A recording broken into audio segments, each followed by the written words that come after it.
1, 2, clink. Cheers. Cheers. That's literally my Who line. says clink out loud? Cheers, girls. 1, 2. Hi. Welcome. Yeah. I love how we was just like pause and did not say that. I know. Let's bring it into the mic. Can you guys see our mic today? Maybe. Maybe you can also see the laptop. Probably not.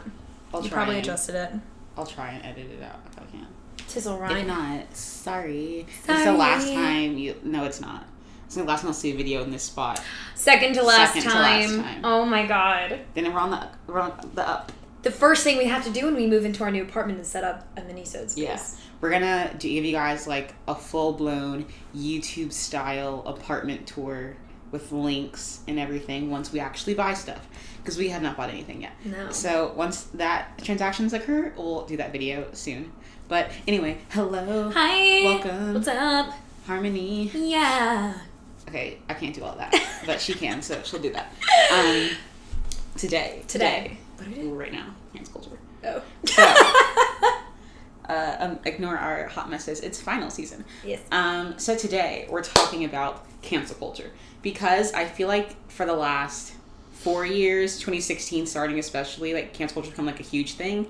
And I talked about it in all of my classes with my friends. I've seen a lot of podcasts talk about it, people on Twitter, etc. But I feel like that's just a different view than people I usually see, because people are always like, oh, cancel culture sucks. I kind of like it. Which sounds kind of bad, but we're going to get into all of that, explanations, etc. So if you don't know what cancel culture is, do you want to talk about it? Because I talked about it in class today. Yes. So I actually learned about cancel culture in one of my classes today. But I wouldn't even call it like learned. I would call it like we just discussed it today, because I'm very familiar with cancel culture, because I have been canceled She's before. been canceled. So I'll give like a sentence description about why I was canceled, so they know I'm not like an actual asshole. Some girl who I like roomed with at one point made a video about how I canceled her birthday, which like obviously wasn't true at all. It was just something that she said because like we had beef that had nothing to do with that. So 3 million people came at my life, and I got like death threats and everything, as one does when they get canceled. So as someone who was on the receiving side of cancel culture, I kind of like cancel culture because it got me $1,000 and 100,000 followers. However, I like cancel culture only like with other people regarding anybody else besides me. I like cancel culture when it's on my side. I don't like it when it's on the other side, if that makes sense. Specifically regarding politics. I would say, like, I think cancel culture can be a good thing, asterisk. The asterisk is the rest of this video. So, so cancel culture basically is, if people who don't know or like want further explanation. Yeah, I was like, supposed to do that. I didn't do that. Yeah. Sorry, you did it. It's when a person plays company thing, pronoun, what's that thing called? Proper noun. Sorry, my English teacher in 3rd grade. Quaking. When past or current actions, words, etc. come to light, and that person is therefore deemed not worthy of having a platform because of something they did in the past or are currently doing, etc. And I think that, as with anything, it can go very, very wrong. It's a very slippery slope, and obviously sometimes, like what happened with Sarah, it's honestly ridiculous and like not even like worth a conversation. Like, I never understood why that even happened in the first place, because you know, there are a lot more important things happening in the world, and like things that actually need to like be called out and be called attention to, etc. But I think, like, obviously if you are a full-fledged adult with capability of knowing right versus wrong, and you do something that's wrong, you should be held accountable for your actions, because without that, people who have platforms continue to do wrong, and then it becomes something very dangerous and very influential. So I think that in some cases it is important. And I think like the number one thing that I see happen that I think is kind of a good thing somewhat is like a lot of Viners, YouTubers, people who got their fame that way, always found on Twitter like old tweets of them. One example is Camila Cabello, who I really don't like, but like posts on Tumblr or Twitter of them saying the N-word.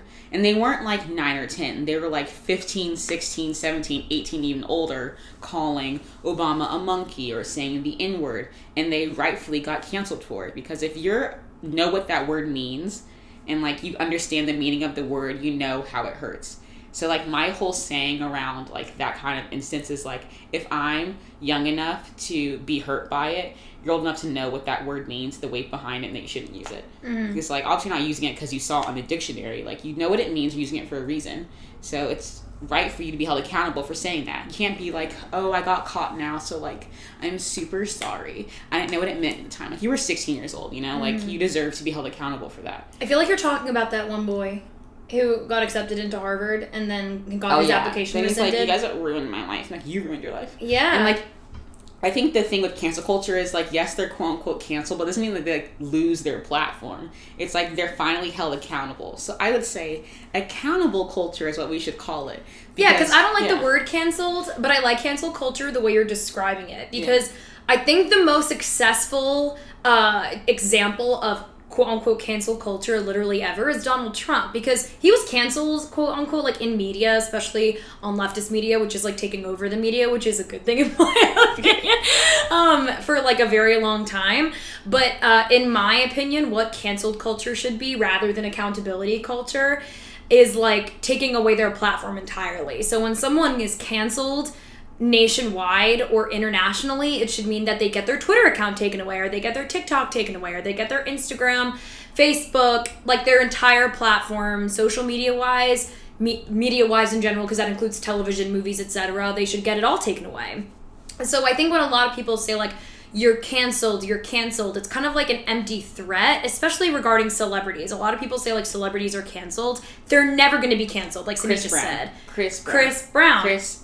So many people love his music, and he's literally an abuser. So, you know, a lot of these things are very controversial, but I think accountability culture is where, Cindy's so right, is where a lot of this should be taken. And it's also like making an example out of people, because like you have a platform, yes, and that means you're held to a higher standard than a lot of people. But I think by young men seeing the way that if you do act a certain way, whether it's Deshaun Watson, whether it's Chris Brown, etc., seeing the consequences of those actions is going to stop you from doing the same thing. So I feel like in a way, accountability culture helps not only the person who did it learn from their mistakes, but also helping other people not make those same mistakes. So in my head, people are always like, getting canceled is like, people can't grow, like you can't apologize for, like you can apologize, but if you wait to apologize until you get called out for it, that's an issue. Example number 1, Jeffree Star. I was just about to say that. Oh my god. Number 1, I cannot stand him. He scares me. I love Jeffree Star as an influencer, and I used to love Jeffree Star as an influencer, and I like what he does with makeup, but at the same time, like I don't watch him anymore, nor do I support any of his platforms for a very specific reason. Or I look like an alien. He identifies as an alien. Roger from American Dad. I need to go watch it now. His thing about him like holding the Confederate flag and like hugging it, and he was like, it was a joke because I'm gay. I was like, that does not make any sense, nor is it an excuse for what you did. Like, I just hate when full-fledged grown adults do something wrong, and then instead of apologizing and saying, I'm learning from what I'm doing this, and this to make up for it, they're like, cancel cultures are ruining America and celebrity culture, and I just can't do it anymore. Hence Ben Shapiro, Candace Owens, Tommy Lauren, that's their, like, default every time they get canceled. But Michael Knowles. Yeah, it's just David Wall. Being accountable for your actions. Because if normal people are accountable for actions and can get expelled or get suspended or get blocked, whatever, then you should be able to have the same thing as someone with the platform, if not like a bigger consequence. Because that's life. So throughout this episode, there are 3 things that I know like I want to talk about. And the first is celebrities. I want to just like give a few more examples, specifically like influencers and getting canceled, and singers for sure. More specifically, the second thing I want to talk about is like brands that got canceled. So like that shaving company Gucci got canceled. Yeah. What was that brand? Was it Forever 21? They like did the little kid in the monkey outfit. It was a black kid. Yeah. That wasn't that H&M? I think that was H&M, but I forget. Whoever they were. We'll look it up in a second. And then I also want to talk about Nancy Pelosi's speech. Yeah. And I also want to talk about, there was one other thing about kids. Children's stuff, like children's books, the old Dr. Seuss controversy, children's movies, Disney World attractions, things like that. Oh, wow. Yeah, I had a little itinerary in my head set up. So, let's talk about celebrities more. Okay, so speaking, because like this is coming out this week, so we can like actually keep it current, which is actually so fun because we never get to do this. Yeah. Let's talk about Demi Lovato and the Froyo controversy. This is my favorite controversy. Yeah. Trigger warning. So fucking stupid. Trigger warning now. We're going to briefly discuss eating disorders, not in depth, just to describe the situation that's happening at hand. So, Demi Lovato, I cannot tell you the last time Baby did a song, a movie. She'd be media for blabbing. Yeah. For nothing else but blabbing. But anyway, she came out as pansexual. That is great for her. I'm glad she's living her truth, etc. And was talking about her struggle with eating disorders and anxieties and things like that. Again, great for her. And then great for her, like, thank you for using your platform to help people that have same issues. But, this girl went to a froyo store to get froyo and puts the froyo place on blast. Mind you, this girl has, how many followers do you have? Like 20 million followers? I'll look it up. I think that's number one most important is how many followers she has, that she can ruin anybody if she wants and literally cancel people on her own, because that's how much people love her. But it was also a small business. For no reason. She's 102 million followers. That is literally a country. That is a normal sized country follows her. She puts this froyo place on blast for having a sugar-free option. And she said that it was triggering while she was in recovery for her disorder, which is obviously entirely valid. Like, you can't tell anyone what they can and can't be triggered by. But the problem is that when you're in recovery or you're in therapy as someone who's literally been through it, not eating disorder, but like dealing with triggers and how to like overcome that, the first thing you learn is that when you are triggered, you don't throw a tantrum. That's not how you deal with a trigger, number one. Number two, the sugar-free option had nothing to do with disorders. It's people who have health restrictions, who may have diabetes or high blood sugar, or literally just might be health conscious or beyond, like whatever, that might need a sugar-free option. It has nothing to do with disorders. It has anything to do with trying to perpetuate a disorder culture. It was simply the same thing as having gluten-free options for people who don't like gluten, or vegan people who don't like to eat animal products or can't eat eggs or dairy or whatever. So, like, for me, it's like using your platform to put people on blast for no reason and then getting, like, response back from being like you're canceled because you're using your platform to do wrong or to trigger other people. I was just like, girly, what are you doing? This is like my favorite part of the entire scenario is that she posted like a diet tea ad just recently. So I'm sitting here like, first of all, there are studies upon studies upon studies about the benefit of sugar-free health food options, specifically when it's in regards to people's like actual physical health problems.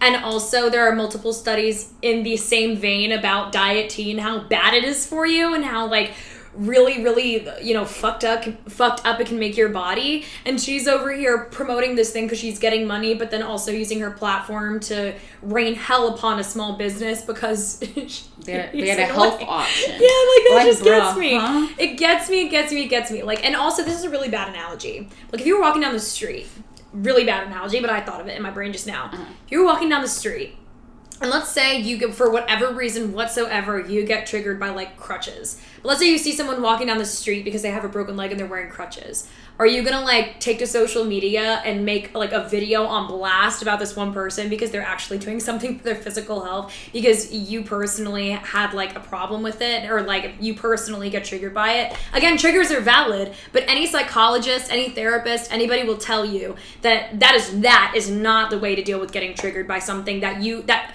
some other person, number one, can't control, and number two, it's not their fault that they're walking down the street. You know what I'm saying? It's like something, that's not how you cope with things. No, not at all. That's like one of the most unhealthy coping mechanisms literally ever. It just like, I'd be like, girl, question mark, huh?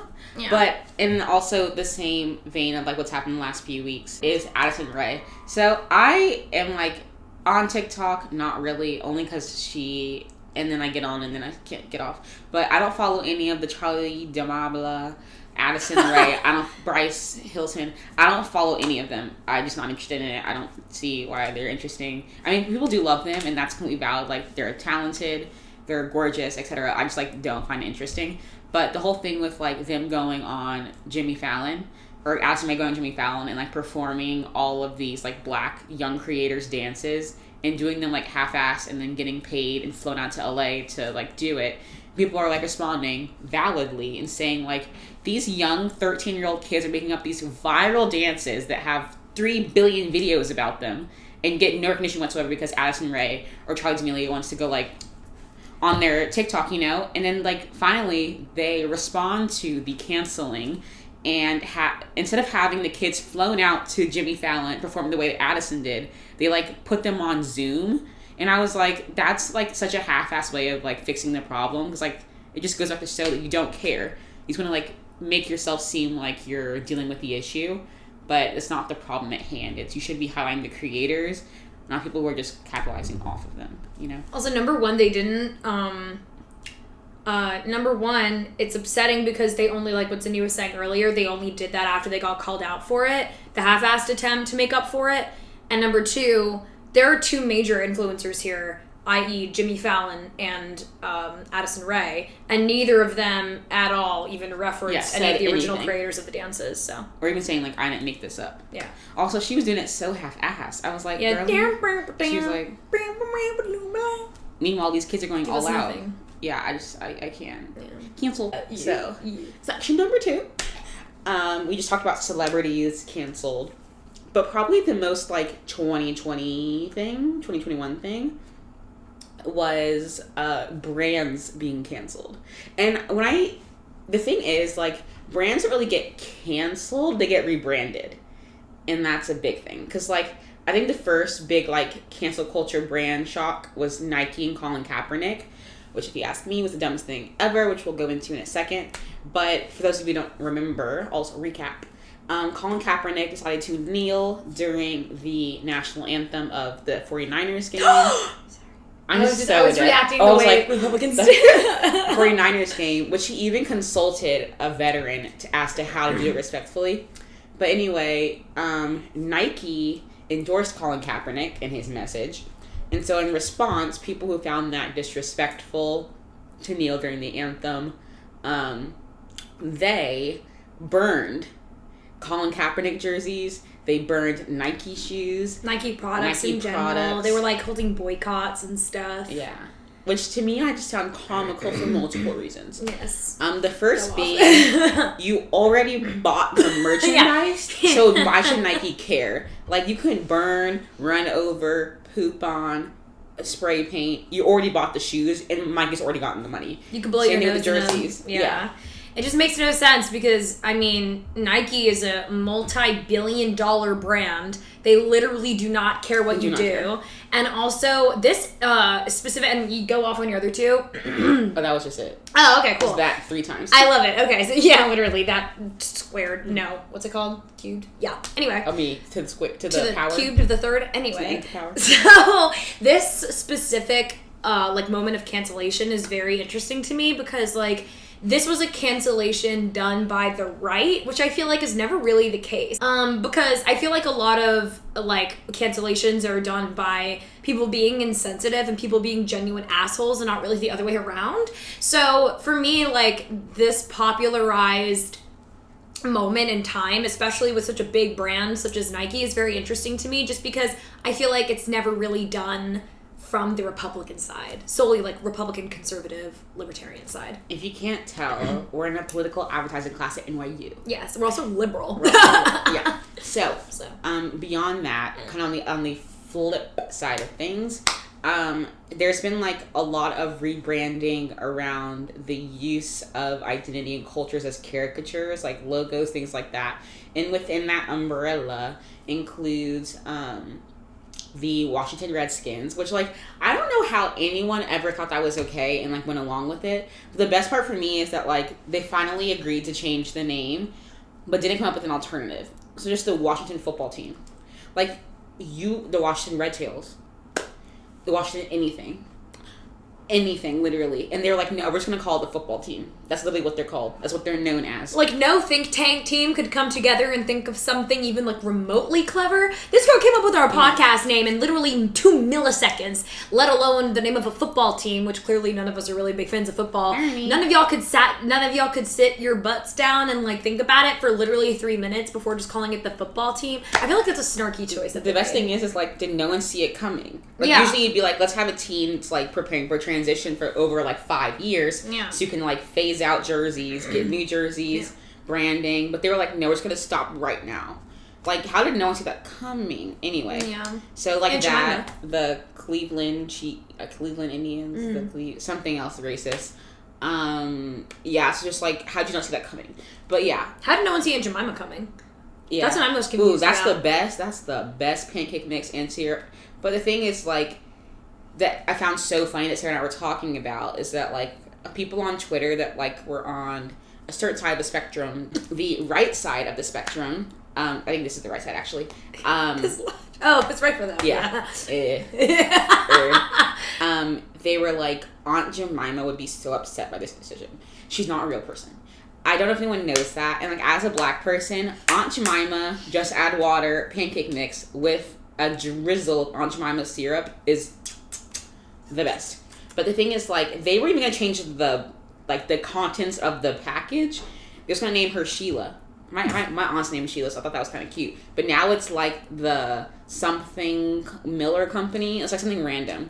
But they were like, in defense of Aunt Jemima, we are not supporting this brand anymore. She's not a real person. She's a caricature. Some random people took a black woman and were like, we're calling you Aunt Jemima. And also, it's a racist caricature. Imagine being so mad about, like, a caricature change. Imagine being so mad about a caricature change that you stop buying the best pancake and syrup mix literally ever. Like, have fun with Bisquick.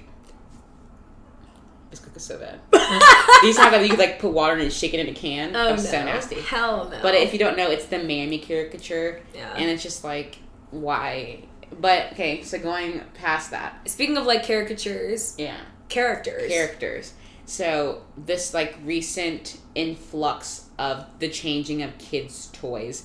So, do you want to do the Dr. Seuss? Sure, yeah. My favorite controversy so far in cancel culture in general has been, like, of the dog. I think I've said this is my favorite controversy, like, 8 times so far. But this is actually my favorite controversy because I have, and I checked every Dr. Seuss book that has ever been owned. Literally ever. And I got in a really long debate with my mom about this over Aunt Jemima pancakes at the breakfast table. And we were talking about how doctors, like, my mom said, like, little kids don't take in, like, they don't have the capacity to take in, like, these quote-unquote, like, racist characters or, like, racist actions or racist anything when they're that young. They just have the capacity to take in, like, the, like, what's objectively there on the page. And I said to her, but mom, that's so not true. Because when you see, and I love my mom, sorry mom, I know you're watching, but, like, when you see these, we love Jen. When you see these, like, characters on the page, you see objectively as a kid who doesn't have the mental capacity to know that, like, what you're seeing, what your parents who you think can do no wrong in your minds are showing you, you don't have the mental capacity to even, like, argue, debate, or think that something's not okay. So when you see this little, like, tar baby character in Dr. Seuss, you're gonna mentally, subconsciously, in your child brain that doesn't have the capacity to argue with yourself yet or debate or evolve yet, you're gonna see this and you're gonna think that it's okay. That was so eloquent. Thank you. Read Tar Baby by Toni Morrison, though. Yeah. Anyway, Dr. Seuss, something I would never sit right with me. He really was like a 50-year-old man. He was like, green eggs and ham. I am Sam. People were like, oh shit. buy it. And they were like, cat in the hat. Sat. Bat. And everyone was like, shit. Oh my god. He went there, dropped the bars. So I don't really get that. Though the Cat in the Hat live action movie was so funny and so out of pocket for no reason. It was so inappropriate. Yeah, that's why it was so funny. But Stop. No. they were just like gonna stop selling it, I think. Was that the controversy? But they're still available at libraries and available online. So, like, you can't find any other book that rhymes ham with am. Ham with Sam. Like, you'll be fine. They just want to be mad about something. Yeah. They want to be mad about something. But that's what I feel like conservatives think about liberals. They're like, they always want to be mad about something. And I'm like, no, we just don't want our kids to be literally racist. Yeah. But thank you. But thanks. For the concern. Our final controversy we're discussing is the funniest, in my opinion. Truly the funniest. We're going to go on to Disney. We can do a whole episode on Disney. Oh, we could. Just like, let's do it. Oh, Lord. Should maybe wear ears or something. Yeah. I would, because I have 2 pairs. I'm an LGBTQ light of ears. Yeah. Yes, the funniest in my head, in my mind. Sorry, I said head because of the name, Mr. Potato. Because they recently announced that the brand that makes, I think it's maybe Hasbro or something. Yeah. Don't quote me on that. Is that the Mr. Potato Head toy was just going to be called Potato Head now. So it used to be Mr. and Mrs. Potato Head, but now they're just going to sell it with all the accessories that you just put onto a potato. And they were like, how dare you take this away from him? And I'm like, it is a potato. It is a plastic potato. Taking 2 letters off of it, which does do a lot in terms of, like, gendering, whatever. And in terms of, like, subconscious installation in children. Yeah. Just, like, it's a potato. Like, do you really care that the 2 letters are taken off, that you won't buy it now? Also, you're a 60-year-old man in Kentucky. Why do you care? Mr. Potato Head now can have a mustache or no mustache. To me, it's genuinely funny to me because it's like, it's a potato. A plastic potato with holes in it. It's not, I was going to say, it's not even a potato you can eat. It's a plastic potato. But also the same people who are mad about that are the same people who are mad about, number 1, wearing masks in stores. Number 2, they're mad about, like, the unisex section in the kids aisle. Like, they want it to be boys in blue over here with Legos and their action figures and their, like, little remote control cars. And then they want the pink section over here with princesses and Barbies and Bratz dolls. And I'm like... Oh my god, my mom... I loved Bratz dolls because sass, outfits, the lips, everything, yes. I had all of them, especially Sasha and Yasmin. But my friends were like, we can't play with Bratz dolls because they're inappropriate. And I was like, your parents are kind of weird for thinking that a piece of plastic is sexual. Like, it's a doll with a short skirt. If you're scared that that's going to make your child a literal whore, then I'm so sorry, but there are so many other things you should be worried about. Also, a lot of people don't let their kids watch, like, a lot of my friends back when I was, like, in what? When did Was it Hannah Montana? No, it was That's a Raven. That's just to be racist, though. But they had, like, a reasoning behind. That's what I was going to say. Yeah. I think it's, like, a subconscious thing. But I also, like, on the forefront, what was coming out of their ba-ba-ba mouths was, like, it's against Catholic beliefs because she can see the future and that's, like, unnatural and that doesn't line up with Catholic beliefs. But in the back of their heads, I think they're just racist. Bro, there are some people that are reading a book about a cat in a hat going to be the stepfather of children. Like, or like a girl riding around a magic carpet that flies in the air and sings and shakes its butt. Like, there's always an excuse for something. It's really just racism in disguise. Mm-hmm. Same thing with Bratz dolls, because they're black dolls. They're like, Barbie was literally wearing a bikini top and being like, Ken, come stay in my house with my little sister. Like, it's a race thing. It's definitely a race thing in my head. Because Barbie was a little thotty too.